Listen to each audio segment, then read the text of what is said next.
Oi pessoal, a gente está ao vivo para mais uma aula da disciplina de Matemática Computacional do curso de Ciência da Computação do campus da UFC em Crateús, em caráter extraoficial, dado que a gente está levando algum conteúdo relacionado com a disciplina, mas não exatamente na ementa, né, durante esse período de atividades remotas, tá bem? Como acordado, nas terças-feiras a gente tem revisão de álgebra linear e, dado que hoje é terça, a gente continua a revisão de álgebra, tá bom? Então, vamos pegar aqui o livro de álgebra linear que a gente está usando. E bem, nas últimas aulas a gente tem visto algumas estruturas algébricas, né? A gente tem visto grupos, a estrutura algébrica mais simples que a gente viu. A gente viu anéis, que são construídos sobre grupos, certo? São estruturas algébricas intermediárias, são um pouquinho mais sofisticadas que os grupos. E por fim a gente viu os corpos, com os quais a gente está mais habituado a trabalhar em álgebra, né? Quando a gente está utilizando a matemática do ensino médio, quando a gente está utilizando matemática de uma maneira mais usual, geralmente a gente está lidando com corpos, beleza? A questão da gente ter estruturas algébricas mais simples é que elas permitem que a gente foque em propriedades das operações que de outra forma ficariam ofuscadas por características, por outras características de estruturas algébricas mais complexas, beleza? Então a gente faz essa gradação indo de grupos, passando para anéis e depois passando para corpos. Pois bem, agora a gente está lidando com corpos. A gente viu a definição de corpos, a gente viu exemplos de corpos e agora a gente vai para a definição 3.15, onde a gente vai ter a noção do que é um subcorpo, beleza? E cada vez mais a gente vai chegando perto de espaços vetoriais e da noção do que seria um subespaço vetorial, tá bom? Então aos poucos a gente vai caminhando nesse sentido, até que a gente chega no momento em que a gente vai conseguir ter a nossa construção algébrica necessária para falar das coisas de álgebra linear, tá bom? Eu estou olhando aqui no chat, atualmente tem uma pessoa assistindo a live. Oi, pessoa. Daniel Sfotu. Eu não sei quem é. A pessoa não curtiu, aí eu não sei quem é. Mas enfim. Agora você fala, né? Com Daniel. Tá bom. Certo. E claro, né? Para constar, a gente está com a Marília Cristina acompanhando a aula aqui. E tem mais um aluno de mestrado no grupo acompanhando a aula, que teve vontade de revisar essa parte de álgebra, tá bom? Pois bem, vamos continuar, né, a nossa revisão de álgebra. Agora a gente vai para a definição 3.15. A gente vai... deixa eu só conferir se está gravando mesmo. Mas está gravando, tá tudo bem. O OBS está gravando e está transmitindo, então tá tudo certo. Pois bem, dado que você tem um corpo K com uma operação de soma e uma de multiplicação, e você tem um conjunto L que é um subconjunto de K, a gente diz o seguinte: se o L, com as mesmas operações de soma e multiplicação do corpo K, também é um corpo, então a gente diz que L é um subcorpo de K, beleza? Ou seja, se um subconjunto de K, dadas as mesmas operações de soma e multiplicação para K, também é um corpo, então a gente diz que esse subconjunto de K é um subcorpo de K, beleza? E agora que a gente tem essa definição, a gente vai ver... eu acredito que a gente ainda não tinha visto exemplos tão... Não, a gente tinha visto uma definição análoga. A gente tinha visto uma definição equivalente para corpos, né? A gente viu duas definições para corpos. Mas agora sim a gente vai ver exemplos. A gente ainda não tinha visto exemplos nas aulas anteriores, mas agora a gente vai para os exemplos de corpos, beleza? Então, dadas as definições de corpos e a definição do que é um subcorpo, agora a gente vai ver dois exemplos de corpos. A gente vai ver o corpo dos números complexos e o corpo e o anel de polinômios, na verdade. O conjunto dos polinômios forma um anel, não chega a formar um corpo, não. Pois bem, a gente vai no exemplo 3.16 fazer a seguinte definição. A gente vai pegar esse conjunto C nessa fonte aí e vai atribuir a ele os seguintes elementos: os pares x e y, tal que x e y pertencem aos reais. Ou seja, o conjunto dos complexos a gente pode ver como reais cartesiano reais, tá bom? Basicamente é isso. Enquanto a reta dos reais, enquanto o conjunto dos reais pode ser visto como uma reta, dada essa reta, o conjunto dos complexos pode ser visto como um plano cartesiano, onde os dois eixos são retas dos reais, tá bom? Pois bem, no conjunto dos complexos, a gente vai definir duas operações. A gente vai definir a operação de soma e a operação de multiplicação. A operação de soma nos complexos, assim como a operação de soma em qualquer corpo, ela vai levar complexos cartesiano complexos nos complexos, ou seja, a soma ela toma dois elementos dos complexos e ela tem como resultado um elemento dos complexos, certo? Então a gente tem o seguinte: dado esse elemento do complexo x1, y1 e esse outro elemento dos complexos x2, y2, a soma de x1, y1 mais x2, y2 ela vai ser definida em termos das somas dos reais, certo? Nota que o mais agora, desse lado que eu estou destacando, ele não é mais a soma dos complexos. Agora ele é a soma dos reais. Ou seja, a soma de dois complexos é distribuída para as componentes dos pares, né? E a gente forma um novo par fazendo a soma das componentes.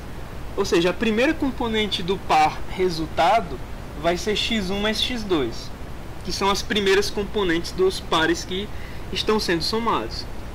A segunda componente do par resultado vai ser o resultado da soma y1 mais y2, que é a soma das segundas componentes dos pares que estão sendo somados, beleza?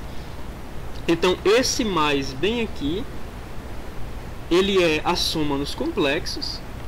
Esse mais bem aqui, ele é a soma nos reais. Esse mais bem aqui também faz menção à soma nos reais, beleza? Então a gente tem definido como é a soma nos números complexos. Como é que vai ser dada a multiplicação nos números complexos? A gente tem dois pares de números, a gente tem x1 e y1 e a gente tem x2 e y2. E basicamente o que vai acontecer é que a gente vai fazer uma espécie de operação distributiva, certo? Mas como a gente ainda não entende direito o conceito de parte imaginária real, fica um pouco nebuloso pra gente o porquê de aparecer um sinal de menos aqui e outras coisinhas nessa definição, beleza? Deixa eu dar uma olhada no chat.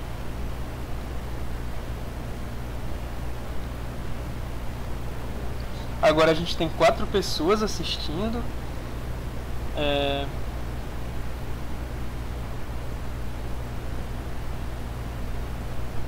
A gente tem 4 pessoas assistindo e o meu celular tá sem internet, então eu não vou conseguir. Eita. Eu realmente tô sem... Ah, voltou a internet do meu celular. Deixa eu ver quem que tá assistindo, então. 5 pessoas assistindo, olha só, um recorde. Não, mas eu não consigo ver. Eu não sei fazer mais o... Não, os comentários dá pra ver, mas eu não consigo acessar a parte que... Toda vida que eu clico vai pra parte...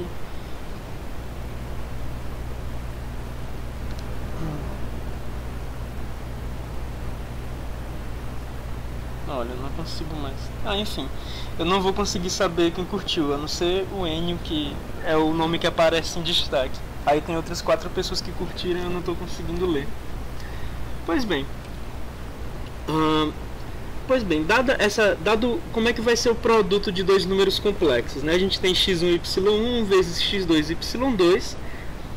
E por enquanto a gente não está entendendo direito como que vai ser isso, mas a primeira componente dos números complexos, a gente vai obter a primeira e a segunda componente do número complexo resultado, a gente vai obter por distributiva, certo? A gente basicamente vai fazer uma distributiva envolvendo esses dois caras.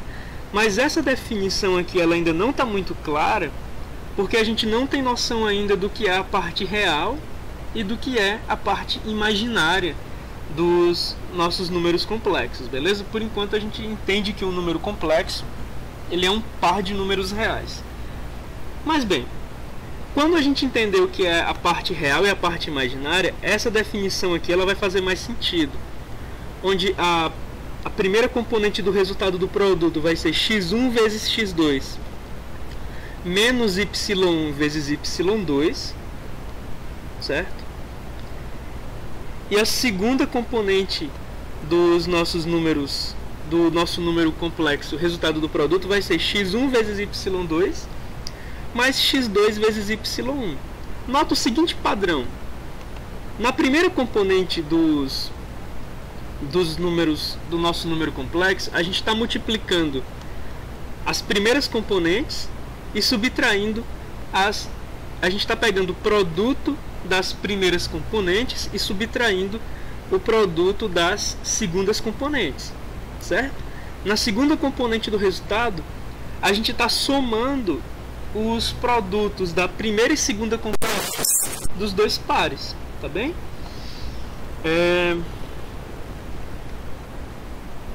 Tá, eu acho que o áudio tá bom. Olha só, o Daniel o Ayrton estão presentes. E o Daniel ainda escreveu querido professor, olha só. Mas não é Daniel? Não, é o Daniel Brito. É o Daniel, um dos meus alunos de Crateus. Querido professor. Pois é, a galera em Crateus é complexa. Não, mas deu certo aqui. A galera agora tá comentando pra eu saber quem tá assistindo a aula. Deixa eu ver se eu consigo acessar isso aqui pra... Acho que agora... agora eu consigo, o que eles comentaram. Agora eu consigo ver todos, ó. Eu tô vendo o Daniel Lopes e o Daniel Brito. O Daniel Brito é o aluno de Crateus, né? E o Daniel Lopes é o aluno de mestrado lá de Fortaleza. Aí a gente tem o Enio, o Fábio e o Ayrton também acompanhando a aula, os 3 alunos lá de Crateus. O Daniel de Crateus e o Ayrton fizeram os comentários. Pois bem, pois bem, vamos continuar aqui. Essa definição ela ainda pode parecer um pouco confusa, mas é porque a gente ainda não sabe o que é a parte real e a parte imaginária de um número complexo, tá? Então fica meio estranho, por que aqui a gente tem um menos e por que aqui a gente tem um mais? Beleza. De fato, não dá para entender com clareza ainda o sentido dessa definição, mas eu asseguro vocês que essa definição faz bastante sentido, beleza? Vamos continuar aqui. Claro, o livro faz o destaque, né, que no lado direito dessas definições a gente está utilizando tudo nos números reais. As operações de vezes, menos e mais que aparecem aqui são nos números reais. As operações de soma que aparecem aqui são nos números reais. No entanto, essa operação de soma que aparece bem aqui é justamente a soma nos complexos sendo definida. E essa operação de vezes que aparece aqui é a operação de multiplicação nos complexos sendo definida, beleza? Ou seja, soma nos complexos é definida em termos da soma nos reais. A multiplicação nos complexos é definida em termos da soma, subtração e multiplicação nos reais, tá bom? Pois bem, a gente vai considerar então, dadas as duas definições que a gente viu de soma e multiplicação, a gente vai considerar o conjunto dos complexos com a soma que acabou de ser definida e com a multiplicação que acabou de ser definida, a gente vai considerar esse cara como um corpo, certo? Na verdade, a gente vai ter que provar que ele é um corpo, né? E os elementos neutros a respeito de adição e multiplicação vão ser dados pelo seguinte: o elemento neutro da soma vai ser esse zero nos complexos, que é um par de dois zeros, né? É 0,0, é um par de dois zeros.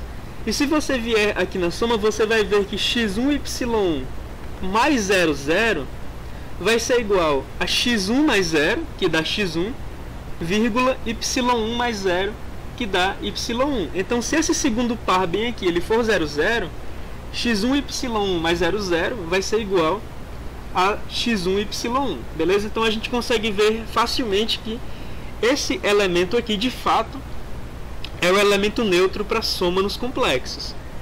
Esse 1 complexo, logo aqui, esse par 1, 0, ele vai ser o elemento neutro para multiplicação nos complexos. Vamos dar uma olhada nisso? Se a gente pegar aqui x1 y1 vezes 1, 0, a gente vai ter o quê?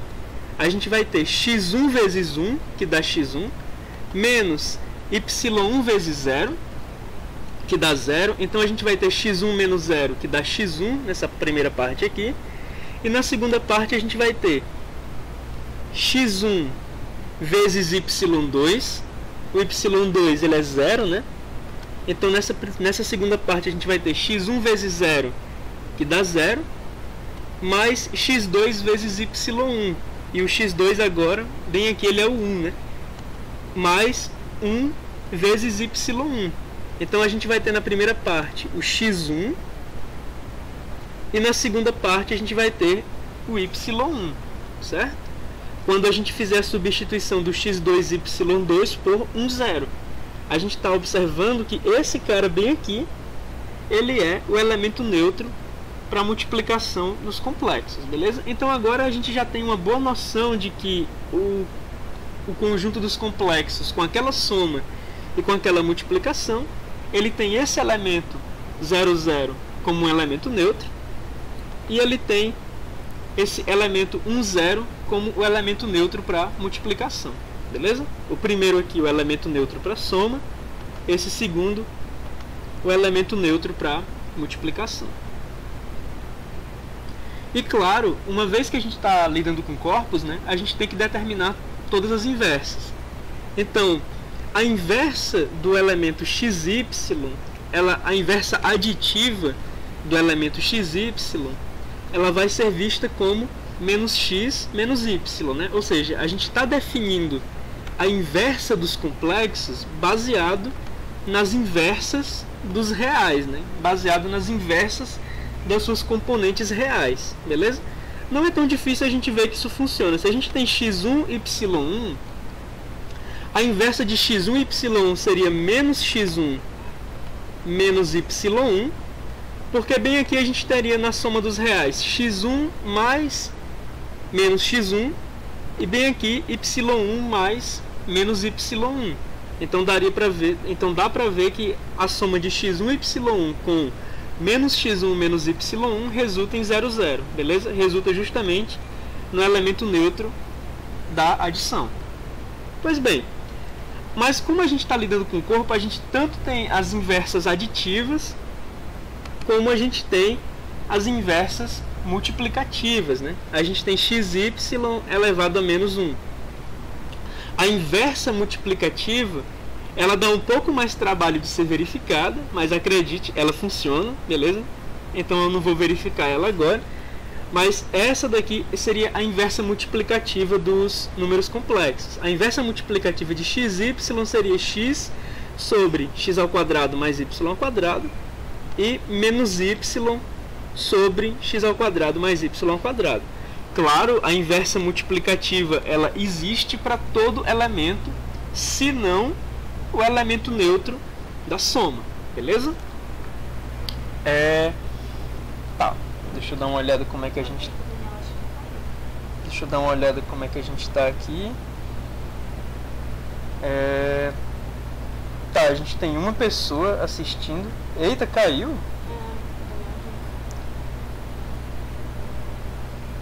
Caiu, foi? Eita, cara. Deixa eu ver aqui.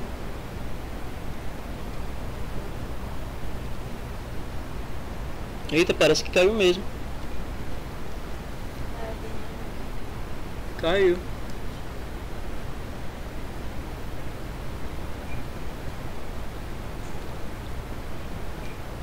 Mas parece que agora conectou de novo. Ou não? Parece que conectou agora. Esta página não está disponível no momento.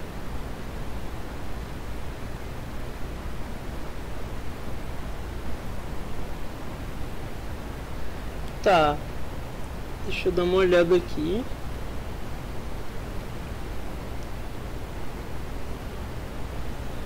Como é que tá? Caiu pra vocês também? Não, mas eu tô perguntando agora, porque eu tô olhando aqui. Eita, dona. Pô, parece que voltou. And we are back, segundo a Ayrton. Parece que voltou a conexão. Infelizmente o roteador tá bem longe de mim, então pode estar complicado de transmitir agora. Tá, já que a gente teve uma queda na transmissão, vamos voltar aqui. Qual foi a última coisa que a gente viu, já que teve essa queda, pessoal? Qual foi a última coisa que a gente viu? Vocês podem dizer qual foi a última coisa que deu para vocês acompanharem?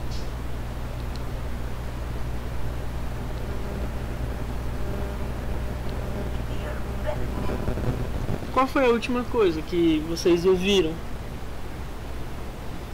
Soma, beleza. O N disse que a última coisa foi na soma. Tá, peraí. Então, a última coisa que a gente viu foi isso aqui. Foi o produto, foi a definição de soma, a última coisa. Essa foi a última coisa que a gente viu, ou foi isso aqui, ou foi o elemento neutro da soma? Agora eu fiquei confuso. Eu espero que não caia de novo, porque se cair uma vez é capaz de cair de novo. Eita, agora eu vou ficar agoniado. Vou ficar só prestando atenção nisso aqui agora. Deixa eu dar uma olhada.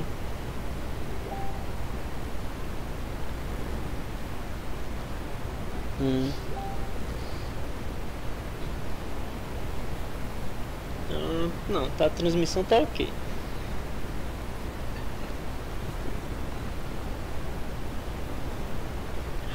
Não deu pra terminar a definição de soma. Tá bom. Eu vou voltar pra definição de soma então, hein? Beleza. Olha só.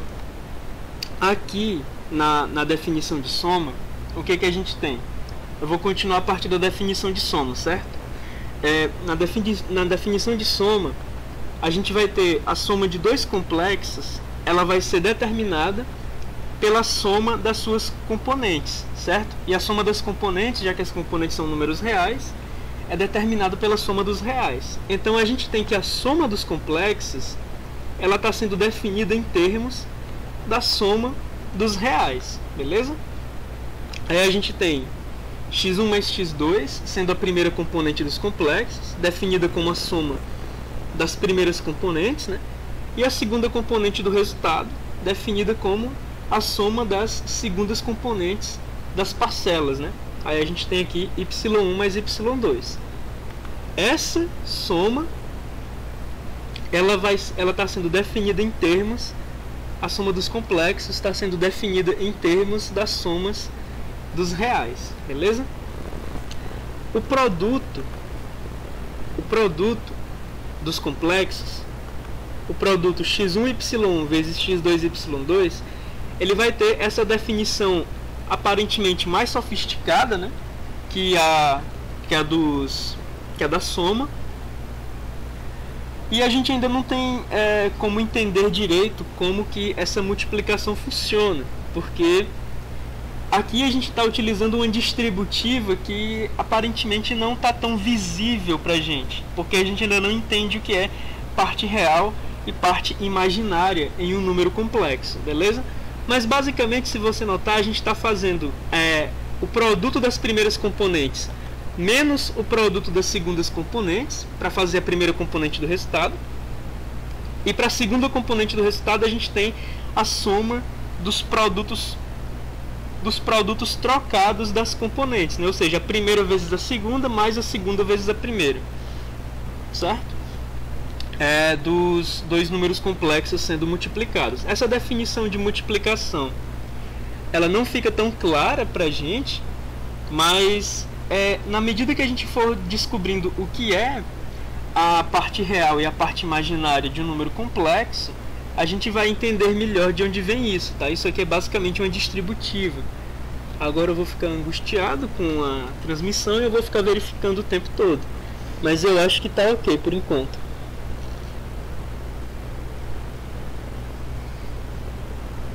Dizia eu que a aritmética beleza, cara, agora eu tô sendo chamado de professor Girafales. Tá, mas tá tudo bem, a transmissão tá rolando aqui. Agora eu vou ficar paranoico com a transmissão, mas não, ela tá rolando bem, aparentemente. Deixa eu dar uma olhada aqui no chat também. Eu tava olhando, mas eu olho o chat de duas formas. Eita, agora a gente tem 7 pessoas assistindo. Recordes, cara. Recordes sendo quebrados. A Yasmin chegou, o Arthur chegou, aí tem o Daniel, o Enio, o Fábio, o Ayrton e o outro Daniel. O Daniel do mestrado. Tá. Então, beleza. A gente tem a definição de soma e a definição de produto. A gente também tem a definição do nosso elemento neutro da soma, né? Vai ser o par 00. Se você pegar a definição da soma, não é difícil você entender que o par 00 ele vai ser o elemento neutro da soma, tá bom? Por essa definição. O par 10 ele vai ser o elemento neutro da multiplicação. Essa daqui já é um pouco mais, não é tão imediato, né, da gente ver. Então vamos fazer isso aqui. Se a gente tem x1 y1 vezes 10, o que a gente vai ter? A gente vai ter x1 vezes 1 menos y1 vezes 0. A gente vai ter x1 menos 0, que vai dar x1. E na segunda componente a gente vai ter x1 vezes 0 mais o x2, que é 1, vezes y1. Então na segunda componente a gente vai ter x1 vezes 0 mais 1 vezes y1. Na segunda componente a gente vai ter o y1, beleza? Então dá para notar que esse 1 dos complexos, que o elemento neutro da multiplicação nos complexos vai ser 10, tranquilo? A definição de soma nos complexos, ela permite que a gente veja que o menos xy, né? Ou seja, a inversa aditiva do elemento xy nos complexos, ela seja definida em termos, ela permite que a inversa aditiva dos complexos seja definida em termos da inversa aditiva dos reais. Então a gente tem que a inversa aditiva de um par complexo, ela é dada pela inversa aditiva das componentes reais, tranquilo? Pela definição de soma não é tão difícil de ver que, de fato, se você pegar aqui e entender que esse x2 e y2 é menos x1 menos y1, isso vai resultar em 00, bem aqui, né? Não é tão difícil da gente ver isso. Então, a inversa aditiva dos complexos, ela é tranquila, certo? Como a gente tem que os complexos são um corpo, os complexos eles também vão ter a inversa multiplicativa. A inversa multiplicativa nos complexos, ela já não é mais tão simples de ser verificada, beleza? Então a gente vai aceitar que a inversa multiplicativa dos complexos, ela é dada da seguinte forma: a inversa multiplicativa de x e y é dada por x sobre x ao quadrado mais y ao quadrado, e a segunda componente é dada por menos y sobre x ao quadrado mais y ao quadrado, beleza? Bom, antes de ter aquela questão da transmissão sendo interrompida, foi aqui que a gente tinha parado. Quer dizer, que eu tinha parado indo sozinho, né? Deixa eu dar uma olhada aqui, como é que a gente tá. 7 pessoas assistindo. Parece que agora tá tudo bem. nenhum comentário novo no chat, para além daquele assunto, né, que tinha caído na internet. E vamos continuar. Tá. Então agora a gente vai considerar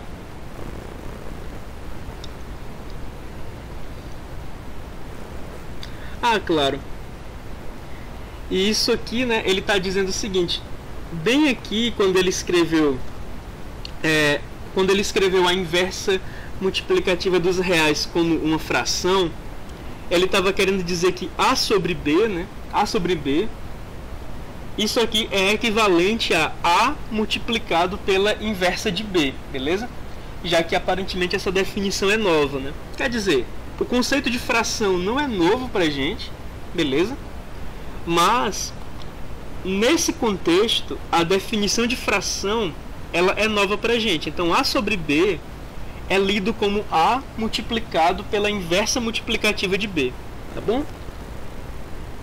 Pois bem, agora a gente vai considerar um subconjunto L,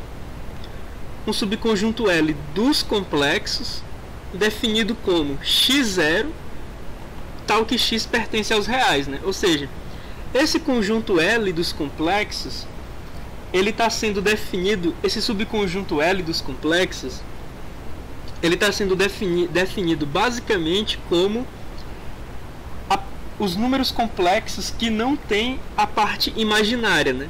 Ele está sendo definido como os números complexos que são totalmente reais, que não têm a parte imaginária, beleza? Então, dado esse subconjunto L dos complexos, a gente pode verificar que cada número real é correspondente a um elemento desse conjunto L, né? E a gente tem a seguinte função objetiva para representar essa correspondência. A gente tem a função objetiva que leva x dos reais em x0, e claramente a inversa dela existe, né? A inversa dela é capaz de levar um elemento de L, um x0, no seu respectivo x, tá bom? Aí a gente sabe o seguinte, o elemento neutro dos reais para soma, ele vai no elemento neutro dos complexos para soma, né? E também a gente percebe que o elemento neutro dos reais para multiplicação, dada essa nossa função objetiva, ele vai no elemento neutro dos complexos para multiplicação. Ou seja, esse conjunto L, esse subconjunto L dos complexos, definido basicamente como uma projeção dos reais nos complexos, né, com parte imaginária nula, esse L é basicamente uma projeção dos reais nos complexos. Esse cara, ele permite que a gente trace uma bijeção que leva x real em x0 complexo. Ele permite que a gente trace uma bijeção de tal forma que o elemento neutro da soma nos reais é levado no elemento neutro da soma nos complexos, e de tal forma também que o elemento neutro da multiplicação nos reais é levado no elemento neutro da multiplicação nos complexos, beleza? Então a gente pode, dessa forma, interpretar que o conjunto dos números reais, que a gente entende como sendo um corpo, né? A gente pode interpretar que o conjunto dos números reais é um subcorpo dos complexos. Mas veja só, por que a gente está precisando de uma bijeção aqui? A gente precisou de uma bijeção para caracterizar um certo subconjunto de números complexos como sendo correspondente ao conjunto dos números reais. Pela definição de complexo que a gente tem, o conjunto dos números reais não é um subconjunto de fato dos números complexos. Pela definição que a gente tem, o conjunto dos números reais não se intersecta com o conjunto dos números complexos. Utilizando essa bijeção que permite que a gente entenda esse subconjunto L dos complexos como sendo equivalente ao conjunto dos reais, a gente pode entender, já que esse cara L ele é equivalente aos reais como um subconjunto dos complexos, então esse L ele pode ser visto como um corpo. dado que os reais formam um corpo, esse L ele pode ser visto como um corpo. Então esse L ele é um subcorpo dos complexos. Como existe uma caracterização dos reais e do L, a gente pode interpretar, veja que a gente não está utilizando uma definição formal ou uma linguagem formal aqui, a gente pode interpretar, a gente pode conceder que os reais são um tipo de subcorpo abusado dos complexos, né? Abusado porque os reais sequer são subconjunto desses complexos, mas os reais equivalem a um subconjunto dentro dos complexos, esse subconjunto sendo o L, beleza? Então a gente está abusando um pouco da definição de subcorpo e está dizendo que a gente pode interpretar o conjunto dos reais como um subcorpo dos complexos, dada essa bijeção bem aqui. Beleza? Então, com isso, a gente vai ter o seguinte, justamente a bijeção que leva x em x0, ela faz com que a gente perceba que o elemento neutro nos reais ele pode ser visto de certa forma como equivalente ao elemento neutro nos complexos, tanto para soma como para multiplicação, beleza? E agora sim a gente vai começar a definir as coisas imaginárias, né? Existe um número complexo especial que a gente vai chamar de grandeza imaginária ou unidade imaginária, e essa unidade imaginária ela vai ser posta como 0,1, beleza? Por que esse cara ele é interessante? Esse cara ele é interessante, só verificar a conexão, tá? O OBS não disse nada, o OBS está verde, então a gente está transmitindo, tá? Estamos transmitindo. Pois bem, a gente tem essa unidade imaginária, né? O elemento neutro não, o número complexo 0, 1, e a gente vai entender por que esse cara ele merece destaque. Esse cara merece destaque porque a unidade imaginária vezes ela mesma, dada a definição de multiplicação, né? Ou seja, 0,1 vezes 0,1, a gente vai ter o seguinte, a gente vai ter 0 vezes 0, menos 1 vezes 1, certo? Ou seja, nessa primeira parte aqui a gente vai ter como resultado menos 1, e na segunda parte a gente vai ter 0 vezes 1 mais 0 vezes 1. Isso aqui vai ser 0 vezes 1, isso aqui vai ser 0 vezes 1, a gente vai ter na segunda parte 0 mais 0. Então, a gente vai ter que 0,1 vezes 0,1 vai ser igual a 1, 0. Não, na verdade vai ser igual a menos 1, 0, né? Por causa desse menos bem aqui. A gente vai ter 0 vezes 0 menos 1 vezes 1. Então aqui é 0 menos 1, aqui é menos 1. E como a gente viu, aqui é 0. Beleza? Então a unidade imaginária, a gente vai ter 0,1 vezes 0,1 vai ser igual a menos 1, 0. Beleza? Por que isso é interessante? Isso é interessante porque se a gente tem que 0,1 vezes 0,1, já estava escrito aqui, 0 vezes 0 menos 1 vezes 1, 0 vezes 1 mais 1 vezes 0, né? Isso é interessante porque esse resultado da parte da unidade imaginária multiplicada por ela mesma, isso dá igual a menos 1, 0, e esse número complexo menos 1, 0, ele é correspondente ao número real menos 1. Então a parte imaginária ela é interessante porque ela multiplicada por ela mesma, ela resulta em menos 1. E nenhum número real tem essa propriedade. Não existe um número real tal que esse número ao quadrado resulte em menos 1. Já nos complexos, com a definição que a gente viu de multiplicação, a unidade imaginária vezes ela mesma resulta em um número complexo correspondente a menos 1. E, novamente, né, ele está fazendo a ressalva de que ele está abusando um pouco quando ele diz que o menos 1 dos reais é igual ao menos 1 zero dos complexos, beleza? Então, a gente vai definir a unidade imaginária como sendo esse número i, certo? Esse número i, ele vai ser o complexo equivalente a 0,1, beleza? Claro, a gente acabou de ver que o que torna a unidade imaginária especial é que ela vezes ela mesma, né? Ou seja, i ao quadrado, é igual a menos 1.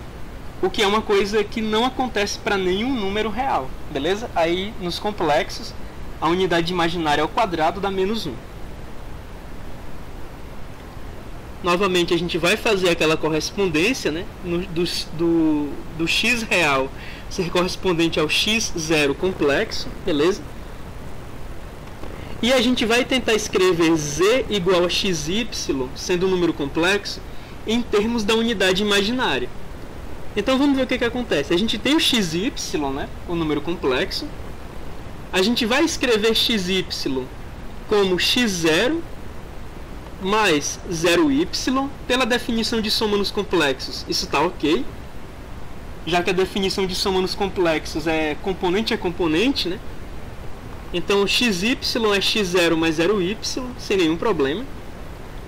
Pela definição de multiplicação, a gente tem que esse 0y, bem aqui, ele pode ser visto como 0,1 vezes y0, beleza? Pela definição de multiplicação, a gente tem que esse 0y pode ser visto como 0,1 vezes y0. Isso não é difícil de verificar, você pode verificar rapidinho que isso é verdade. Pois bem, agora que a gente tem isso, observa o seguinte, a gente tem x0 mais a unidade imaginária multiplicando um certo y0. A gente já não tinha combinado que o x dos números reais ele é equivalente ao x0 dos números complexos, né? Então, esse x0, bem aqui, a gente pode escrever simplesmente como x. Esse 0,1, a gente já disse que esse cara se chama unidade imaginária e a gente está representando ele como o número i, certo? E o y0, a gente já sabe, a gente já está admitindo que é correspondente ao número real y. Então, o número complexo xy, ele pode ser descrito em termos dos números reais, com uma unidade imaginária. Em evidência, ele pode ser escrito como x mais i vezes y, né? Então, aqui é uma forma mais usual de escrever um número complexo, com a unidade imaginária em evidência, beleza?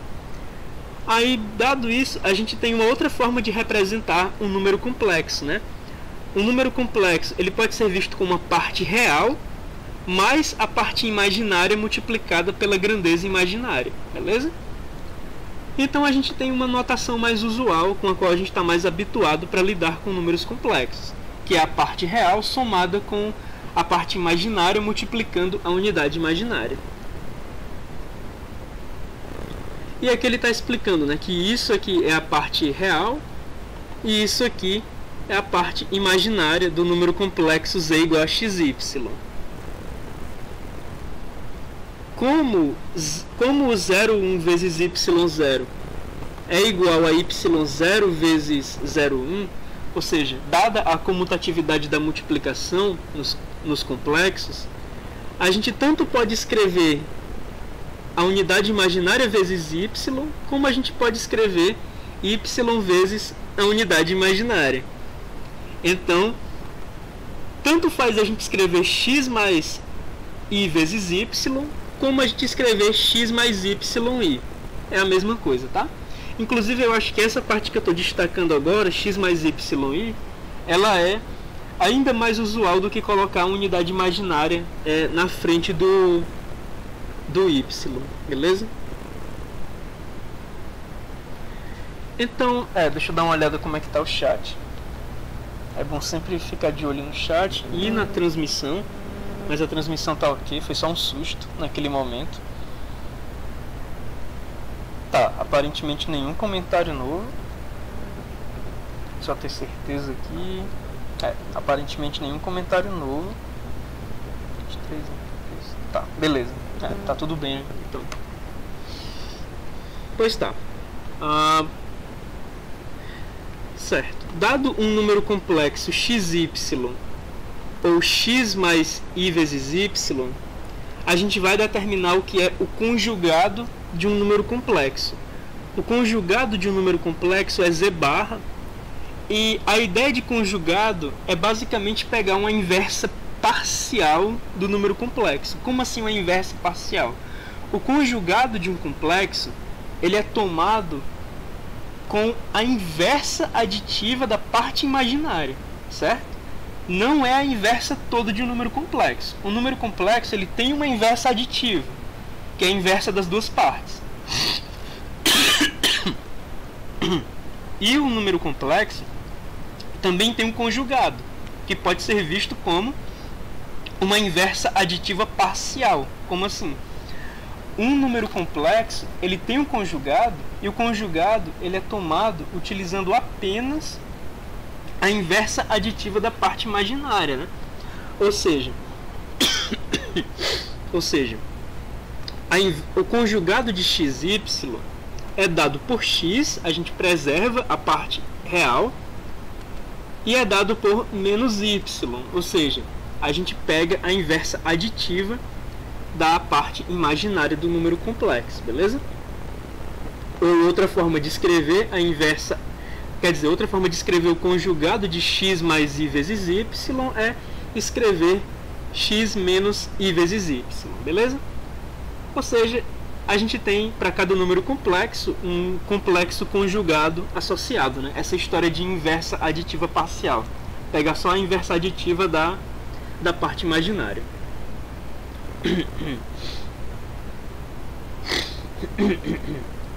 Dado isso, a gente pode então agora imaginar como que a gente iria calcular o módulo de um número complexo. Como é que a gente calcularia o módulo de um número complexo? Bom, você pode imaginar, em primeiro lugar, que o módulo de qualquer número elevado... eu acho que um jeito simples da gente entender como é que a gente está utilizando, como é que a gente faz essa passagem aqui, é da seguinte forma. O módulo de um número qualquer, quando elevado ao quadrado, ele perde... Na verdade, o módulo de um número já perde o sinal do número. Então, quando você eleva ao quadrado o módulo e tira a raiz do módulo, você acaba ficando com o módulo do número, certo? Então, basicamente, a gente pode definir o módulo de z como sendo... Ah, não, mas aqui ele não está pegando z vezes z, aqui ele está pegando z vezes z barra. Tá, então ele está, de fato, definindo o que é o módulo nos complexos. Esquece tudo isso que eu disse, tá? Ele realmente está definindo o que é o módulo nos complexos. Beleza, o módulo nos complexos vai ser dado pela raiz de z vezes o conjugado de z. Tudo bem, então o módulo nos complexos é a raiz de z que multiplica o conjugado de z. Pois bem, quem é isso? A gente tem que z é x mais yi, e o conjugado de z é x menos yi. Tudo isso elevado a 1 meio, né? A gente tirando a raiz quadrada de tudo isso. Então a gente faz a multiplicação desses dois números complexos. Quando a gente faz a multiplicação desses dois números complexos, a gente vai ter x ao quadrado menos xyi mais xyi menos i ao quadrado, y ao quadrado. Agora perceba o seguinte, esses dois termos do meio, eles se cancelam, beleza? Esse menos ixy mais esse iyx, isso resulta em zero. Outra coisa que a gente observa é que esse menos i ao quadrado resulta em... Na verdade, esse i ao quadrado resulta em menos 1, certo? Esse i ao quadrado resulta em menos 1. Quando a gente considera esse menos da expressão, a gente vai ter mais y ao quadrado. Então a gente vai ficar com x ao quadrado mais y ao quadrado elevado a menos 1 meio, beleza? Ou elevado a 1 meio.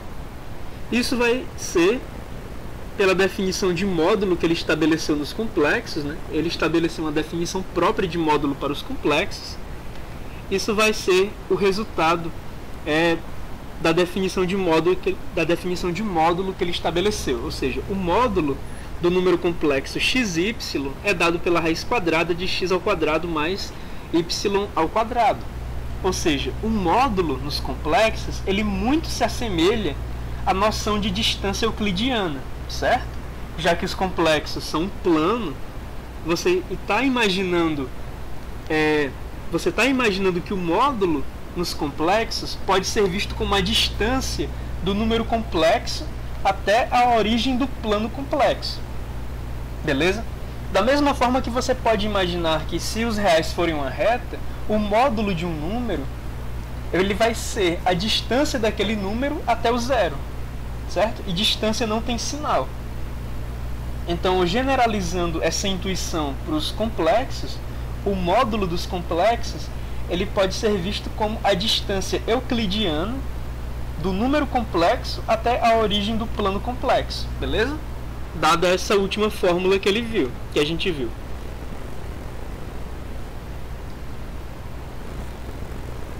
Aí ele está fazendo algumas observações, primeiramente que ele está omitindo a multiplicação em algumas situações. E ele também está dizendo que a equação que a gente acabou de ver evidencia que o valor absoluto de um módulo complexo ele é dado por um número real não negativo, né?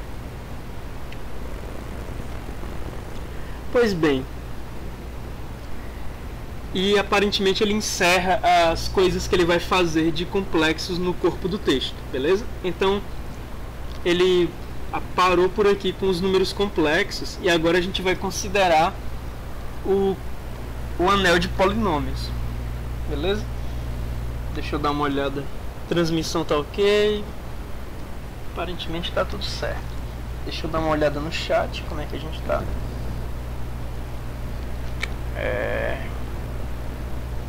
A gente tá... nenhum comentário novo, aparentemente. E 7 pessoas assistindo. Pois bem. No exemplo 3.17 a gente vai definir o anel dos polinômios a partir do anel dos reais, né? Ou seja, a gente vai pegar...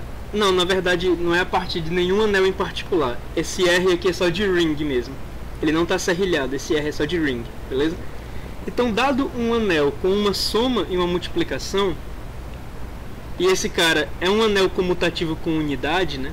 Ou seja, falta só as inversas multiplicativas para ele se tornar um corpo. Falta só isso para esse cara virar um corpo, né? Só falta as inversas multiplicativas.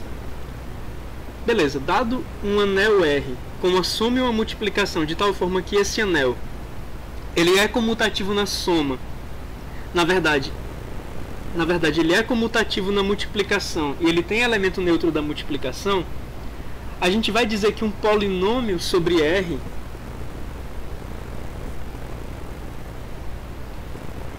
e a variável t, ele vai ser visto como a seguinte expressão.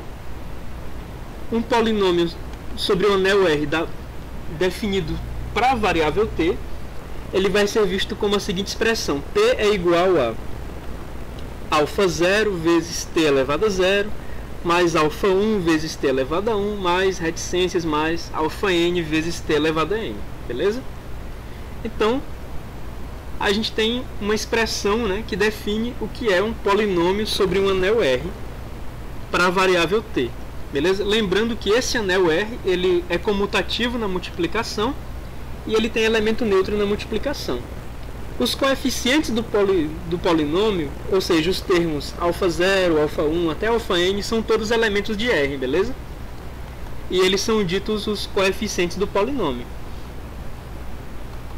Em vez de escrever alfa 0 vezes t elevado a 0, t elevado a 1 e alfa j vezes t elevado a j, a gente pode escrever simplesmente alfa 0, já que t elevado a 0 vai ser 1. A gente pode escrever, em vez de t elevado a 1, a gente pode escrever simplesmente t. E na parte onde a gente está colocando a multiplicação em evidência, né, a gente pode simplesmente escrever os termos juntos. Em vez de colocar o ponto explícito da multiplicação, né, αj ponto t elevado a j, a gente pode escrever só αj multiplicando t elevado a j, né, os dois termos juntos. Então, dado um anel R comutativo na multiplicação e com elemento neutro da multiplicação, a gente pode definir todos os polinômios de R para a variável t como o seguinte conjunto. Esse conjunto RT entre colchetes, beleza? Então vamos tomar um P sendo um dos nossos polinômios, né? Ou seja, α0 mais α1 vezes t mais até αn vezes t elevado a n. E um segundo polinômio Q, definido como β0 mais β1 vezes t, até βm vezes t elevado a m, certo? Vamos dizer que P e Q são dois polinômios em RT, beleza? E a gente vai assumir que o grau de P é no mínimo o grau de Q, beleza? Se de fato o grau de P for estritamente maior que o grau de Q, então a gente vai considerar que para os termos de P que o polinômio Q não tem um termo correspondente, a gente vai considerar que βj é igual a zero, beleza? Toda vida que o polinômio P que tem um grau maior que o Q, quer dizer, dado que se acontecer do polinômio P ter um grau maior que o polinômio Q, então os termos que o polinômio Q não tem correspondendo a um termo de P, a gente vai considerar que o coeficiente é zero, beleza? A gente diz que dois polinômios P e Q são iguais, escrevendo P igual a Q, se acontece do αj ser igual ao βj para todo j de 0 até n, beleza? E em particular a gente tem o seguinte: α0 mais α1 vezes t mais reticências mais αn vezes t elevado a n pode ser escrito ao contrário, né? Pode ser escrito do termo de maior grau até o termo de menor grau, dada a comutatividade da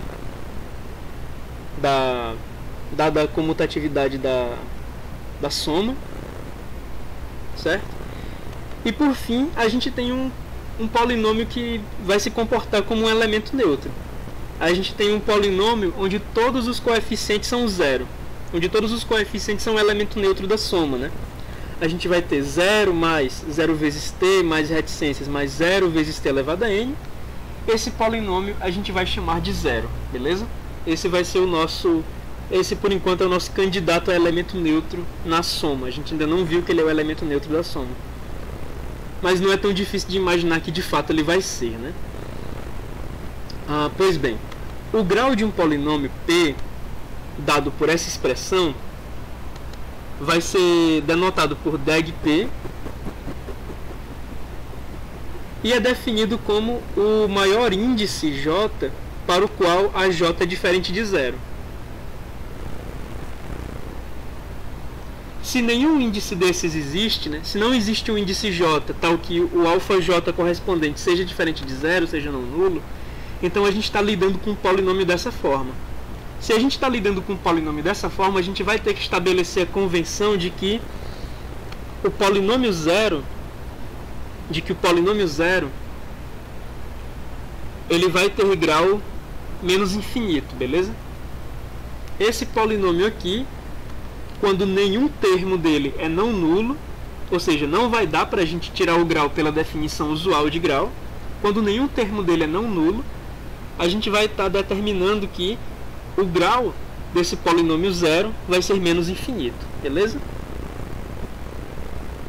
Então agora a gente vai tomar dois polinômios P e Q pertencentes ao conjunto de polinômios do anel R para a variável t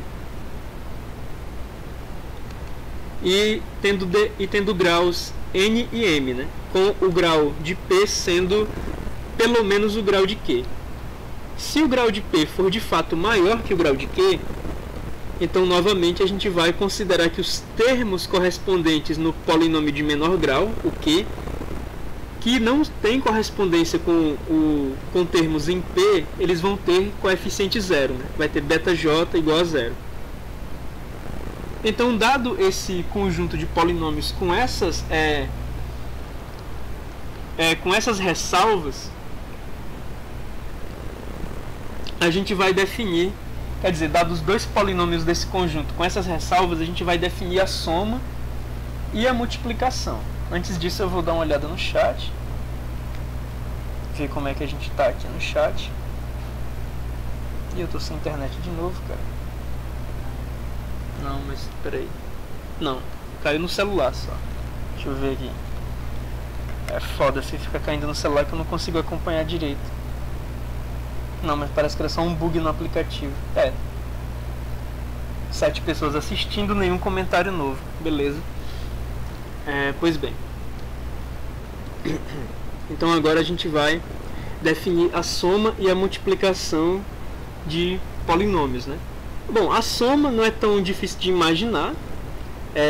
A soma a gente vai fazer componente a componente do polinômio, né? Então a gente vai ter alfa 0 mais beta 0, alfa 1 mais beta 1 vezes t, reticências, alfa n mais beta n vezes t elevado a n, né? Basicamente, a gente soma os coeficientes correspondentes nos polinômios, né? Então a soma de dois polinômios ela é definida em termos das somas dos reais.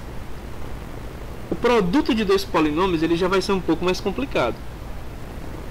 P vezes Q vai ser igual a gama 0 mais gama 1 vezes t mais gama n mais m vezes t elevado a n mais m, onde o gama k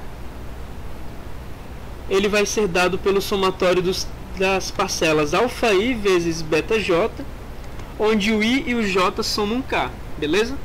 Se você fizer a distributiva de dois polinômios, você vai ver que isso faz sentido, mas não é tão fácil para a gente destrinchar isso agora, beleza?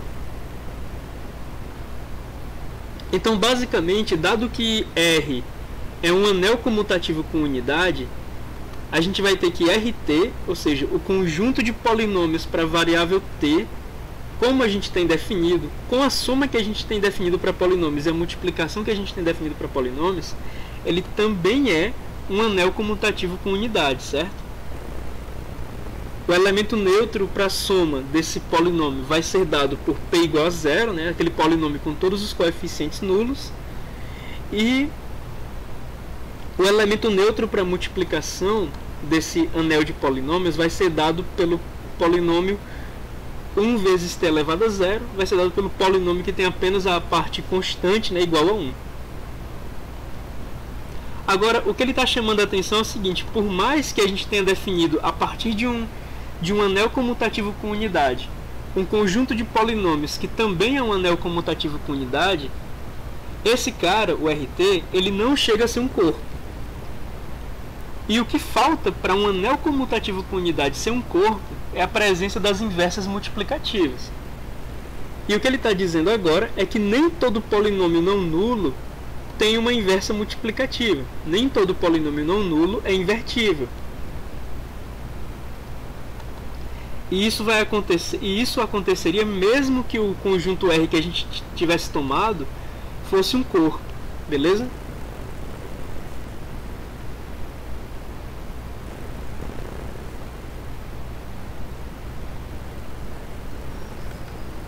Aí ele está dizendo aqui, para P igual a T, se você pegar o polinômio bem simples, né, esse polinômio que é só a variável, P igual a T, e você considerar qualquer outro polinômio Q, beta 0 mais beta 1 vezes T, mais reticências mais beta m vezes T elevado a m, se você considerar qualquer outro polinômio Q, você vai perceber que P vezes Q vai dar uma expressão que com certeza é diferente de 1.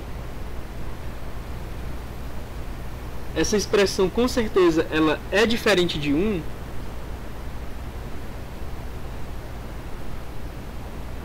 porque esse cara bem aqui ele também tem que ser não nulo, né?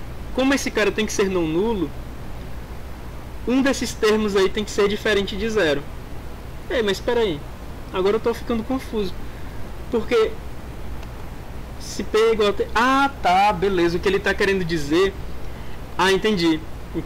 O P, o elemento neutro da multiplicação, ele tem que ser o polinômio que só tem a constante, só tem o termo independente igual a 1. Ele está dizendo que o polinômio P igual a T, esse cara, quando ele multiplica qualquer outro polinômio, ele resulta em um polinômio cujo termo constante é zero. Se ele resulta em um polinômio cujo termo constante é zero, então não importa o valor desses betas. Esses betas eles podem assumir qualquer valor que esse cara com certeza vai ser diferente de 1. Mesmo que todos esses betas assumam zero, o polinômio resultante seria exatamente igual a zero. Não seria igual a 1, né? Ou seja, como ele está pegando P igual a T, esse P vezes Q bem aqui resulta em um polinômio que não tem termo independente. E como o elemento neutro para multiplicação é um polinômio cujo termo independente é 1, e só tem isso, né, no polinômio, só tem o cara com termo independente 1, quando ele multiplica P, que é igual a T, vezes Q, onde Q é qualquer polinômio, ele vai obter um polinômio que tem o termo independente igual a zero. Então, independente dos valores de beta, esse cara nunca vai ser igual a 1.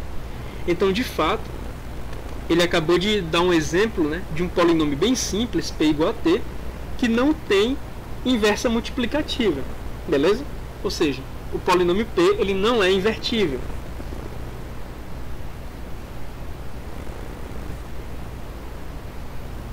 Deixa eu dar uma olhada aqui no chat. Como a gente está no chat. 4 pessoas assistindo.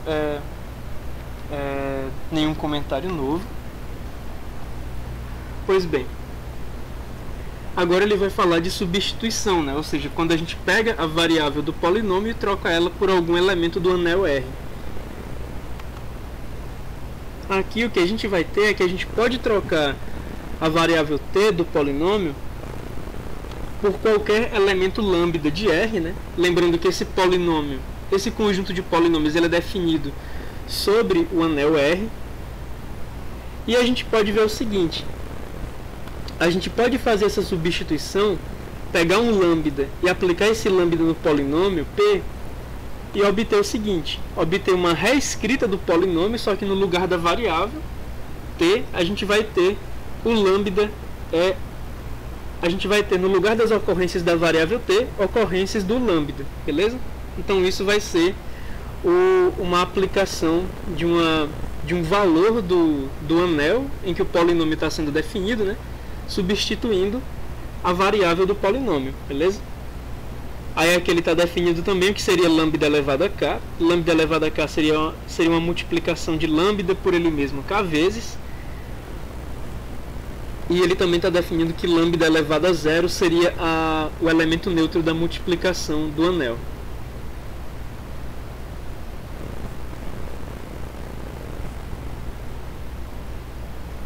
Então aqui ele tá fazendo mais uma ressalva, né? Ele está fazendo a ressalva de que P com um elemento lambda aplicado vai ser um outro elemento do anel e não vai ser igual ao polinômio P. O polinômio P ele é elemento de RT, o lambda é elemento de R e P com lambda aplicado também é elemento de R, beleza? Certo. Aí ele encerra essa sessão e ele passa um monte de exercício, né? Esses exercícios vocês podem ver em casa se vocês quiserem. E agora que a gente tem uma noção mais completa de estruturas algébricas, né? Agora que a gente viu corpos, anéis e grupos, a gente vai começar a determinar estruturas algébricas para... A gente vai começar a determinar estruturas algébricas para conceitos de álgebra linear, beleza? Como a gente ainda tem um tempinho, ainda são 2h10, vamos começar a falar de matrizes bem aqui. A primeira coisa que a gente vai fazer é definir o que é uma matriz, certo? E claro, para além de definir o que é uma matriz, a gente vai definir também as operações de matrizes, né? A gente vai entender as operações de matrizes no aspecto de álgebra abstrata. Então a gente vai tratar grupos e anéis de matrizes, beleza? Aí ele dá algum background mais histórico aqui, dizendo quem foi que inventou essa história de matriz e quando ela surgiu. É um termo bem recente, né? Surgiu em 1850.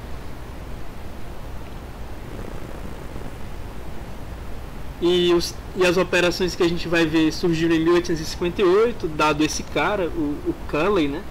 Se for o mesmo Cayley do Teorema de Cayley, esse cara ele é bem importante para a combinatória, viu?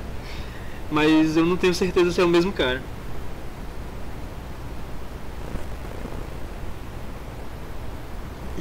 Pois bem.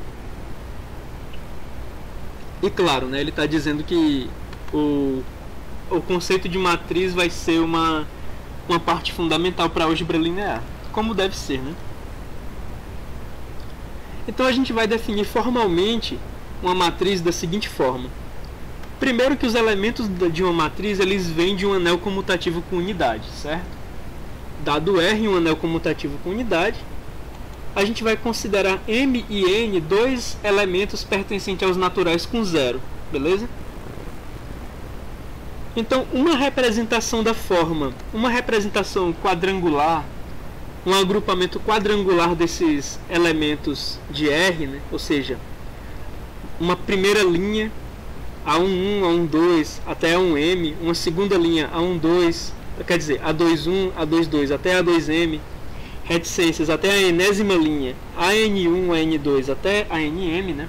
Ou seja, um agrupamento quadrangular de elementos do anel comutativo com unidade, onde a gente tem N linhas e M colunas, né?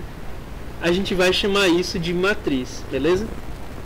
Claro, aqui ele está dizendo que todos os elementos da matriz eles vêm do anel comutativo com unidade.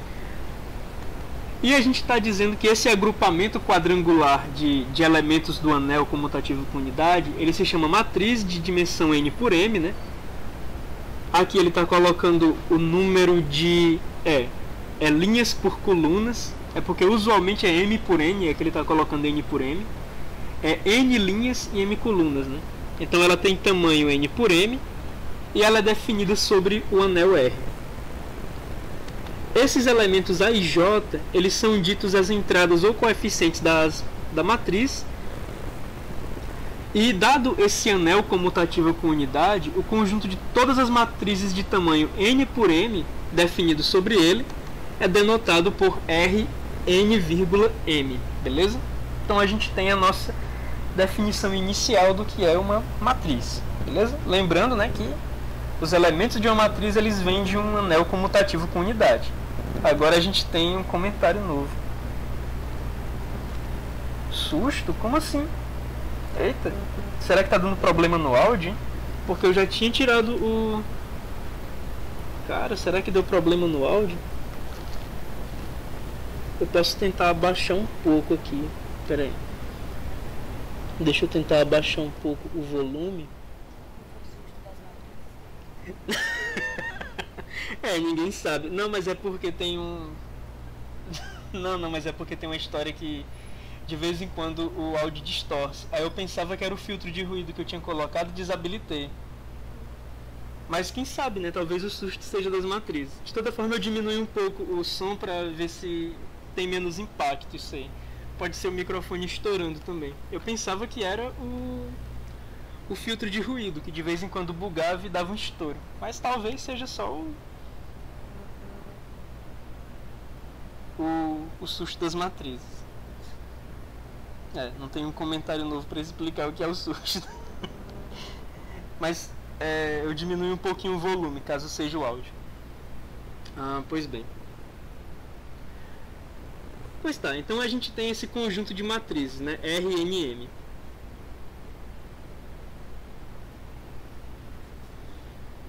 A gente vai assumir também que o elemento neutro da multiplicação ele é diferente do elemento neutro da soma nesse anel R, beleza? E isso vai ter a seguinte sacada. Quando a gente faz isso, quando a gente distingue o elemento neutro da soma do elemento neutro da multiplicação, a gente exclui um anel bem especial, que é o anel que só tem o elemento neutro, beleza? Existe um anel unitário, onde o elemento neutro da soma e o elemento neutro da multiplicação são o mesmo cara, e dado isso, todas as propriedades de anéis são válidas, beleza? Então, quando a gente distingue 1 de 0, a gente está excluindo esse carinha, esse anel unitário, beleza? Quando uma das dimensões da matriz é 0, quando uma das dimensões da matriz é 0, a gente diz que a matriz obtida ela é vazia. Ela tem dimensão 0 por m, ou n por 0, ou 0 por 0. Quando a matriz é vazia, a gente denota ela apenas assim, né? Lembrando que uma matriz ela é um agrupamento quadrangular de... Não sei se quadrangular se remete mais a quadrado, né? É um agrupamento retangular de elementos entre colchetes. Então, se uma matriz não tem elementos, a gente vai representar apenas como um par de colchetes sem nada dentro deles, né? E a gente vai precisar da definição de matriz vazia para algumas provas. Agora, para propriedades algébricas, a gente sempre pode considerar que as matrizes são não vazias. Bom, já que a gente está sobre um anel definindo um conjunto de entidades chamadas matrizes, a gente vai querer começar a estabelecer propriedades algébricas sobre elas. Então, antes de mais nada, a gente vai definir que esse conjunto de matrizes, ele pode ser visto como um anel também, beleza? A primeira coisa que a gente vai fazer é observar o elemento neutro, ou a matriz nula. A matriz nula de dimensão n por m, ou simplesmente 0, ela vai ser a matriz que tem todas as entradas dela iguais ao elemento neutro da soma, para aquele anel. Usualmente o anel são os próprios reais, e o elemento neutro da soma é simplesmente o 0, beleza? Se uma matriz tem dimensões iguais de linhas e colunas, né, tem o mesmo número de linhas e colunas, a gente diz que essa matriz é quadrada, beleza? Uma matriz quadrada, ela vai ter entradas com os mesmos índices para linha e coluna, e essas entradas vão ser as entradas da diagonal de A. Uma outra definição é a definição de identidade. E a definição de identidade que vai dar para a gente um elemento neutro na multiplicação, né? A matriz identidade em Rn, ou seja, a matriz identidade de um conjunto de matrizes quadradas, n por n, é a matriz In definida pela função delta e j. Delta e j vai ser definido da seguinte forma: delta e j é igual a 1, delta e j é igual a 1 se i é igual a j, e delta e j é igual a 0 se i é diferente de j. Se você lembra de álgebra linear, uma matriz identidade, ela é uma matriz quadrada, onde qualquer elemento na diagonal principal é unitário, e qualquer elemento fora da diagonal principal é nulo, beleza? A função delta, ela está fazendo justamente isso, né? A função delta, ela está fazendo com que todo elemento na diagonal principal seja igual a 1, e todo elemento fora da diagonal principal seja igual a 0, beleza? Então a função delta, ela está ajudando a gente a definir o que é uma matriz identidade. Essa função delta a gente chama de função de Kronecker, ok?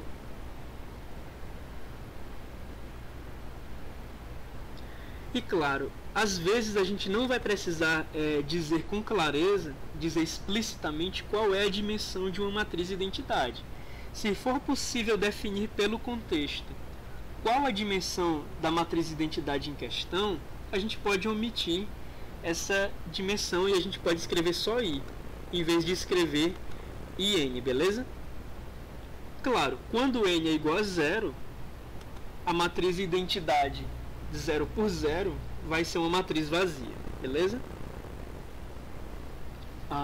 Deixa eu dar uma olhada no chat e conferir a transmissão ok, e olhar o chat agora. Agora eu tenho mais uma coisa para olhar, porque a transmissão pode ficar caindo. Delícia. Tá, Deixa eu dar uma olhada aqui no chat.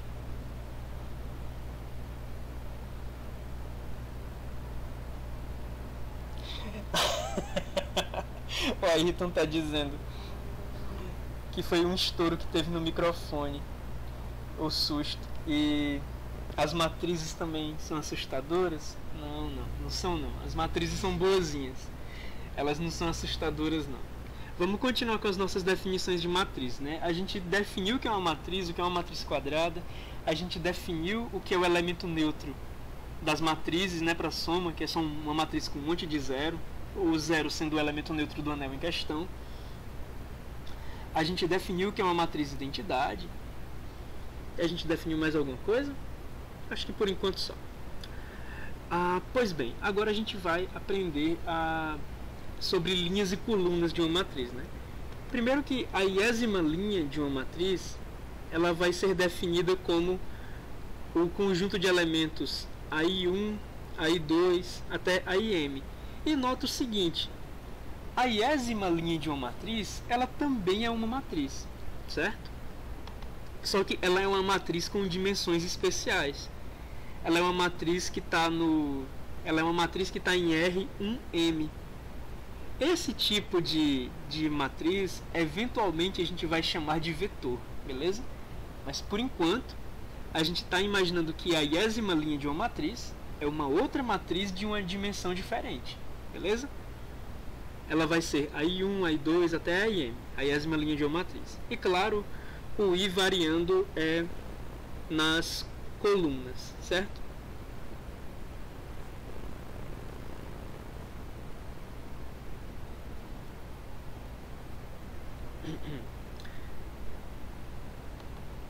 A gente pode definir para cada... Não, na verdade, quem está variando nas colunas é o segundo índice dos elementos da linha. O I, ele está variando nas linhas porque a gente está definindo todas as linhas de uma matriz, né, da primeira até a enésima. Já a jésima coluna de A, ela pode ser vista como a seguinte matriz, né?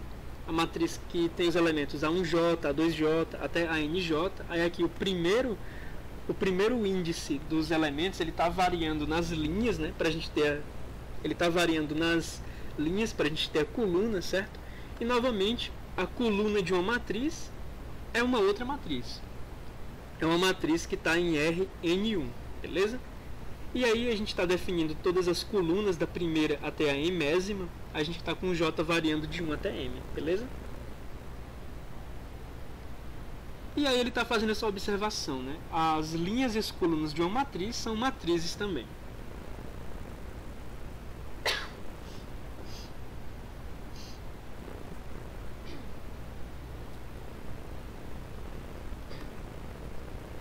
Se a gente toma matrizes de dimensão 1 por M, né, ou seja, matrizes que tem só uma linha e tem M colunas, matrizes da forma AI1, AI2 até AIM,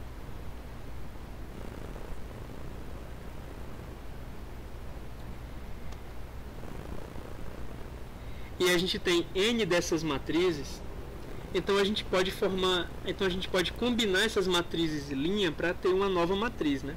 Ou seja, a gente pode definir uma matriz A, onde cada um dos elementos dessa matriz A é uma matriz linha. Então A1 é uma linha, A2 é uma linha, AN é uma linha.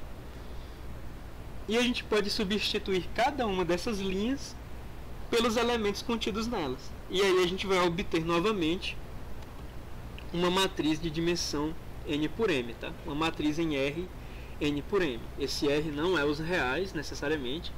Esse R é qualquer anel comutativo na multiplicação com elemento neutro na multiplicação. Beleza?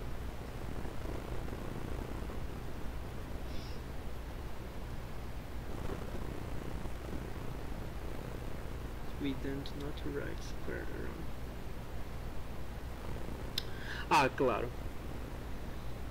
Ele está dizendo que, nesse caso, quando a gente faz a substituição de uma matriz linha dentro de uma matriz maior, a gente não vai colocar colchetes nas linhas, tá? A gente não vai delimitar cada linha com colchetes menores, não. A gente basta utilizar os colchetes maiores da matriz como um todo, beleza? E aí ele tem o seguinte: da mesma forma, a gente poderia considerar matrizes n por 1, ou seja, matrizes coluna, né? Matrizes com n linhas e uma coluna, e dadas m dessas matrizes, a gente poderia considerar uma matriz A sendo uma matriz linha de matrizes coluna.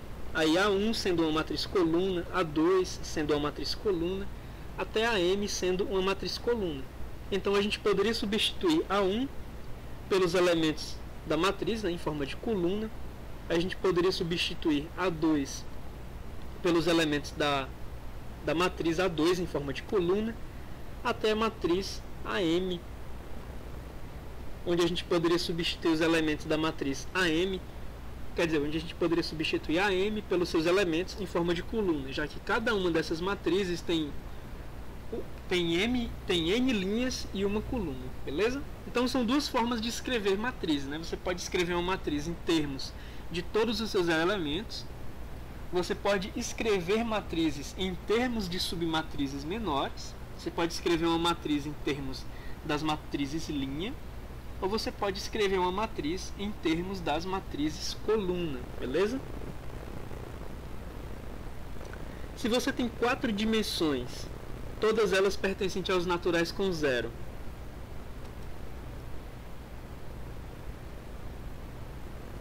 e você tem que a matriz A e J ela pertence a R, NI, MJ, onde o I e o J são, onde I e J pertencem a 1 e 2, então a gente pode combinar 4 matrizes da seguinte forma. A gente tinha visto combinação de matrizes linha para formar uma matriz maior, de matrizes coluna para formar uma matriz maior, e agora a gente vai ver combinação de matrizes arbitrárias, certo? O que vai acontecer aqui é o seguinte: se as matrizes A11 e A12 elas têm a mesma quantidade de linhas, então tá ok a gente colocar as matrizes A11 e A12 na mesma linha, beleza? Se as matrizes A21 e A22 elas têm a mesma quantidade de linhas, então tá ok a gente colocar essas matrizes na mesma linha. Da mesma forma, se a gente tem A11 e A21 tendo a mesma quantidade de colunas, tá tudo bem a gente colocar esses caras na mesma coluna. E se A12 e A22 têm a mesma quantidade de colunas, também está ok a gente colocar esses caras na mesma coluna, beleza? Então a gente pode imaginar uma matriz como sendo então a gente pode formar uma matriz A partir de 4 matrizes com essas propriedades que eu tenho descrito, beleza? E a dimensão dessa matriz A vai ser igual ao número de linhas de A11 somado com o número de linhas de A21, e o número de colunas vai ser o número de colunas de A11 somado com o número de colunas de A12, beleza? Então é uma outra forma de você ver a criação de uma matriz. Você pode imaginar uma matriz sendo formada por linhas, por matrizes linha, você pode imaginar uma matriz sendo formada por matrizes coluna, ou você pode imaginar uma matriz sendo formada por 4 matrizes com mesma quantidade de linhas e colunas, com mesma quantidade de linhas e colunas nas matrizes que ocupam a mesma linha. Quer dizer, as matrizes que ocupam a mesma linha têm que ter a mesma quantidade de linhas, e as matrizes que ocupam a mesma coluna precisam ter a mesma quantidade de colunas, beleza? Se essas 4 matrizes obedecem isso, então você pode derivar uma matriz maior a partir delas. E quando a gente faz esse tipo de criação de matrizes a partir de matrizes arbitrárias que obedecem essas propriedades, a gente diz que a matriz A obtida é uma matriz bloco, beleza? E agora a gente começaria as operações para matrizes. A gente começaria a ver a operação de adição e de multiplicação, mas já são 2h30 e eu tô com a voz um pouquinho cansada, beleza? Eu vou aproveitar que a gente tá entrando nesse ponto Ah, que bom que o Ayrton tá entendendo tudo. Ele comentou aqui dizendo que tá entendendo tudo. Isso é muito legal. É muito bom saber que essa abordagem mais teórica, ela facilita o entendimento das coisas. A gente tem 5 pessoas assistindo. A gente teve um recorde de 17 comentários nessa live. Olha só. E teve um momento em que tinha 7 pessoas assistindo a live. Então tá bem legal a situação aqui. Como a gente vai entrar agora em operações de matrizes, e a gente já viu um monte de definição de matriz, né? Sem contar que a gente estava vendo corpos e subcorpos antes de chegar aqui, complexos e polinômios. Eu acho que já foi conteúdo demais para essa live, beleza? Eu só queria dar pelo menos 1h30 para encerrar, e já deu 1h30. Então eu agradeço a presença de vocês. Lembrando, né, essa interação ela não faz sentido sem vocês desse lado e sem a Marília fazendo barulhos estranhos com a boca aqui. A Marília começou a fazer um barulho bizarro com a boca. Aí eu tive que denunciar, né, cara? Mas enfim, agora ela tá rindo aí.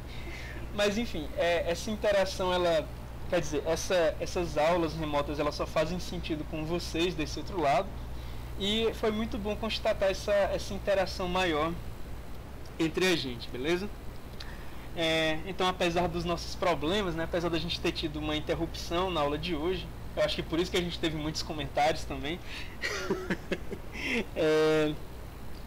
Bom, eu agradeço a presença de vocês e em breve a gente vai voltar com os seminários nas quintas-feiras, beleza? A gente está se organizando para ter novos palestrantes de outras universidades agora, a gente espera, para ficar uma coisa mais abrangente, né? A gente começou nos campi do interior e a gente está trazendo convidados externos agora. A gente espera fechar esse ciclo muito em breve, beleza? Então é isso, pessoal. Agradeço a presença de vocês, agradeço aos que ficaram até agora, e boa tarde.